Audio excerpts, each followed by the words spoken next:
Psalm 37, there's some wonderful words here which show us how God deals with us and feels toward us when we sin.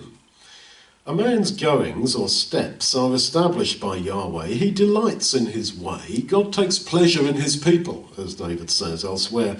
God delights in looking at us walking spiritually. Though he stumble, he will not fall, for Yahweh holds him up with his hand. Stumbling, that means sinning, failure.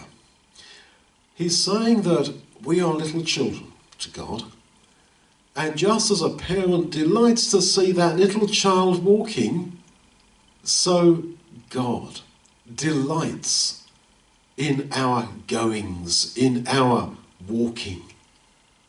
He delights in our way. And when we stumble, when we sin, what do you do with your child when the child who's walking not very stably, and he trips and there's a squeal? You put out your hand, don't you? He won't fall right over because you hold him up with your hand.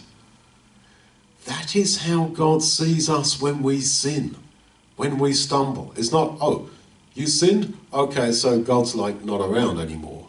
You picked yourself up and you're repentant? Okay, so we're back together again, are we? Okay. God is not like that. But you will only perceive that insofar as you perceive yourself to be a child, a little child.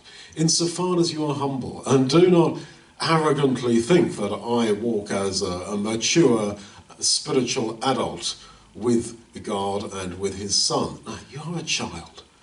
That is all you are. And rejoice in it and be glad and grateful for that. And you do stumble, you sin, you fail. And he who delights in your way puts his hand out to stop you from falling completely. Actually, when you sin, he's got you even more firmly than when you were walking normally without stumbling. This is our God. He loves us. We are his children. He is not distant. He is not a God far off, but a God very near at hand, particularly in our weakness.